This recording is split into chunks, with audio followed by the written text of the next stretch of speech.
नमस्ते दोस्तों। निफ्टी और बैंक निफ्टी की एक और एनालिसिस वीडियो में आपका स्वागत है। इस वीडियो में आज हम बात करेंगे कि बैंक निफ्टी और निफ्टी अगले हफ्ते कैसा परफॉर्म कर सकता है। तो चलिए हम शुरू करते हैं बैंक निफ्टी से। और बैंक निफ्टी का यह मंथली चार्ट है और इसमें देखिए, जैसे मैंने प्रीवियस हफ्ते में भी कहा था कि जब तक ये लेवल को ये नहीं तोड़ता है तब तक थोड़ा बाइंग मोमेंटम यहाँ पे बरकरार रह सकता है। और ये जो 43,600 का लेवल है, ये इसके नीचे अभी तक ये नहीं आया और 43,800 के आसपास से ही घूमते जा रहा है। तो नीचे 43,600 और ऊपर को ये 46,400 का जो लेवल है, इसके बीच ही ये कंसोलिडेट करेगा जब तक एक ऊपर की को ये नहीं ब्रेक करता या फिर नीचे को ये ब्रेक नहीं करता। तो मंथली चार्ट से यही व्यू दिख रहा है कि एक ब्रॉडर रेंज में कंसोलिडेशन। तो अगर हम वीकली चार्ट में देखें तो देखिए, वीकली चार्ट में भी वही किस्सा है। यहाँ पे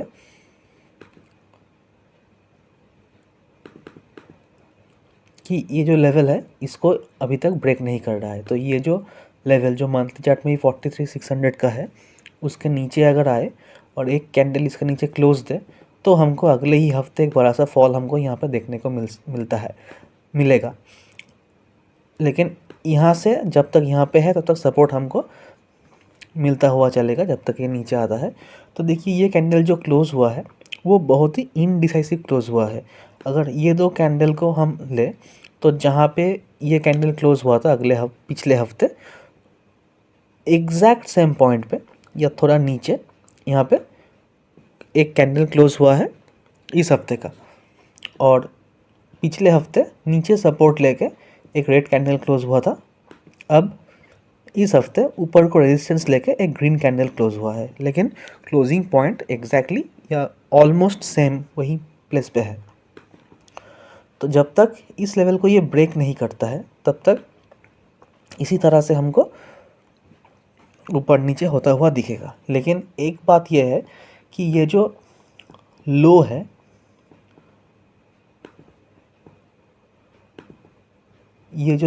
यहाँ पे वो हमको ऊपर आता हुआ दिख रहा है, क्योंकि यह जो कंसोलिडेशन यहाँ पे हुआ था उसका जो लो है उसके फॉल के बाद फिर यहाँ पे एक लो बनाया और फिर ऊपर जाके अब जब ये लो बना रहा है तो वो भी थोड़ा ऊपर को हो रहा है। ये 43,600, ये 43,800, 200 पॉइंट ऊपर को हो रहा है। तो अभी भी पॉजिटिव मोमेंटम यहाँ पे शामिल है।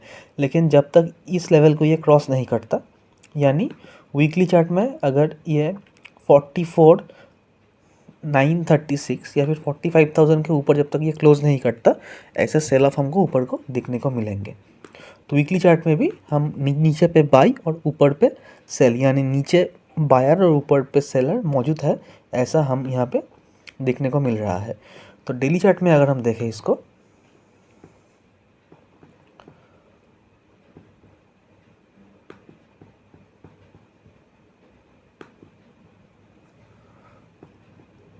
तो इसको अगर हम डेली चार्ट में देखें तो देखिए यहाँ पे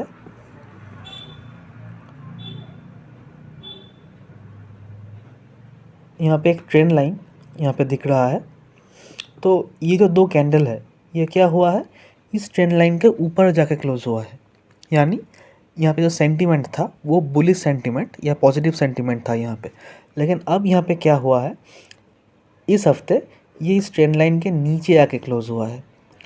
और रेजिस्टेंस कहाँ पे मिला, ये जो कैंडल है पिछले दिन का कैंडल है, इस कैंडल का जो लो है उसी पॉइंट के आसपास इसने रेजिस्टेंस लिया और फिर नीचे आके क्लोज किया। यानी प्रीवियस कैंडल के लो से एक बड़ा सा सेल ऑफ हमको देखने को मिला।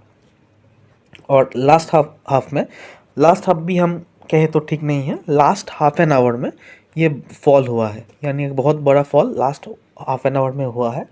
तो ये ज़रूर नेगेटिव पॉइंट दर्शाता है।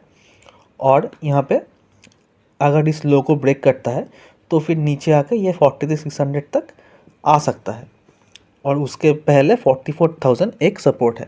तो यहाँ से अगर ये गिरता है तो हम 44,000 का जो लेवल है, 44,000 का जो लेवल है, उस लेवल को हम एक सपोर्ट मान के चलेंगे। उसके नीचे 43,800 और 43,600 ये लेवल्स हमको यहाँ पे दिखने को मिलेंगे। तो देखिए दोस्तों, यहाँ पे फॉल के बाद ये जो लेवल है वो है स्ट्रॉन्ग रेजिस्टेंस है, यानी 44,800 से लेके 45,000 ये लेवल स्ट्रॉन्ग रेजिस्टेंस है। अगर 45,000 के ऊपर एक कैंडल क्लोज करता है तो फिर ये धीरे धीरे करके ऊपर को जाएगा, लेकिन इस जो जोन है इस जोन के बीच ये स्ट्रॉन्ग रेजिस्टेंस फेस कर सकता है, और फिर जब भी इस लेवल को ये अप्रोच करेगा वहाँ से हमको फॉल दिखने को मिलेगा सेल ऑफ की वजह से। तो ये एक पैनिक जोन है जहाँ से ये सेल कर सकता है, फॉल कर सकता है। और नीचे अगर ये 43,600 को या नीचे अगर ये 43,600 को ब्रेक करे तो एक बड़ा सा फॉल हमको नीचे की तरफ देखने को मिल सकता है। अभी भी इनडिसाइसिव ही दिख रहा है मार्केट विथ नेगेटिव बायस। और देखिए दोस्तों, अगर हम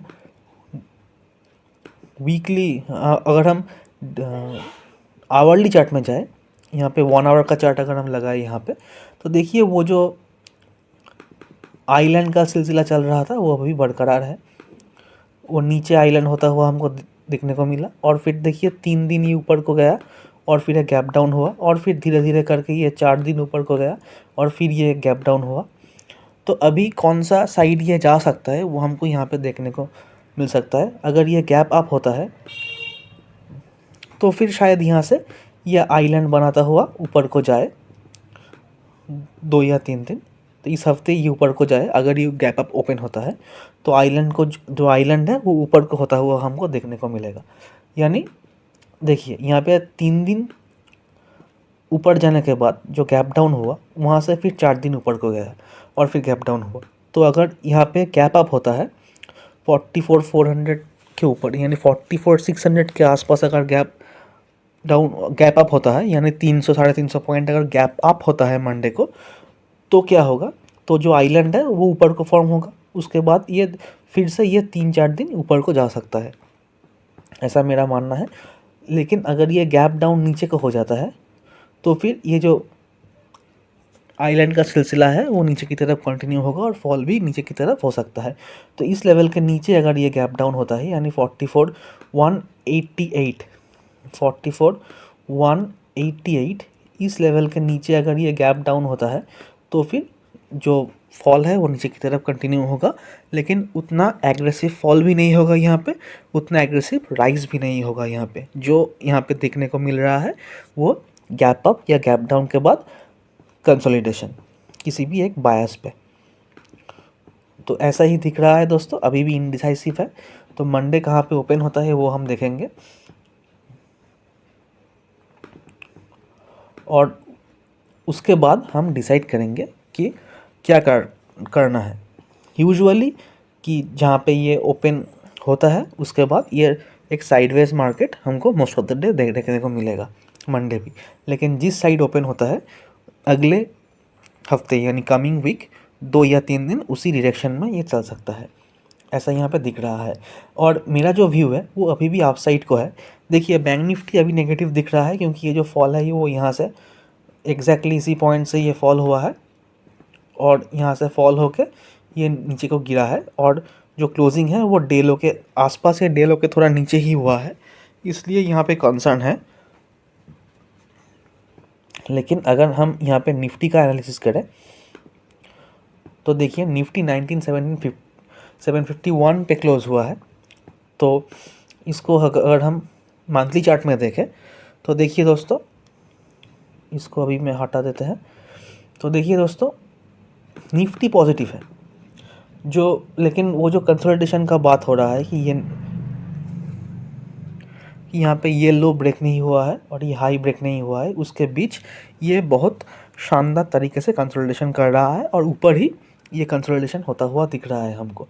तो मंथली चार्ट में अभी भी एक टाइम करेक्शन यानी कंसोलिडेशन देखने को मिल रहा है। तो वीकली चार्ट में अगर हम देखें इसको तो देखिए दोस्तों, पिछले हफ्ते की जो बैंक निफ्टी का कैंडल है उससे कहीं स्ट्रॉन्ग है ये। तो नीचे से ये एक लॉन्ग वीक बना के 3 बार कैंडल बना के यहाँ पे क्लोज हुआ है और उसके ऊपर ही ये स्ट्रांगली सस्टेन किया है और जो क्लोजिंग है वो इसके ऊपर ही हुआ है।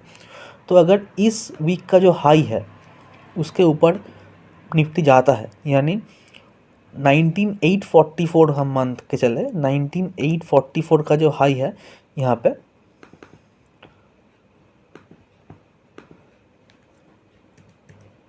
19845 का जो हाई है, अगर इसके ऊपर बैंक निफ्टी सस्टेन करे, एक डेली कैंडल अगर इसके ऊपर क्लोज दे, तो यहाँ से हम फिर से ये जो ऑल टाइम हाई है इसको टेस्ट करता हुआ नज़र आएंगे।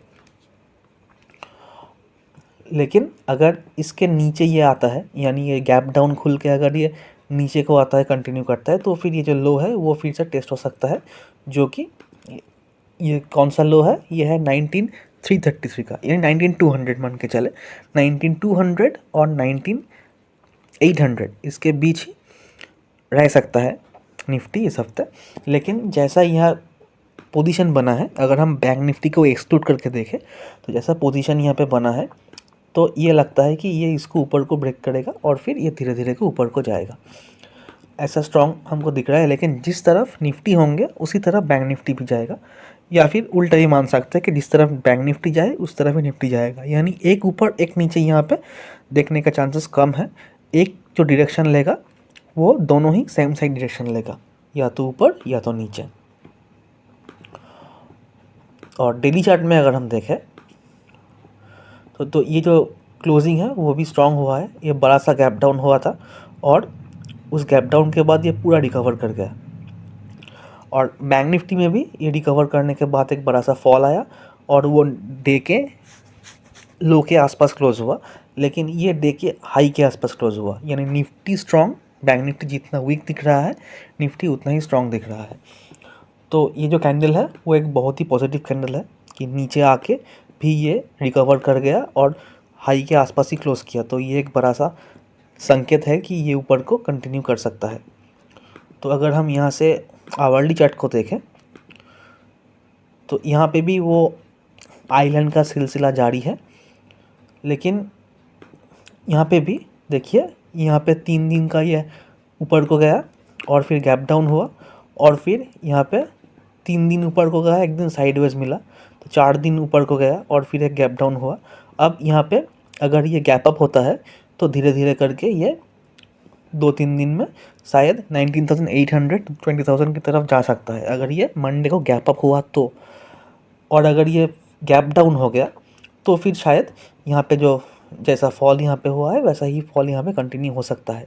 तो अगर गैप डाउन होता है तो पूरे हफ्ते 19,500 और 19,900 के बीच ये रह सकता है, कभी ऊपर कभी नीचे करके।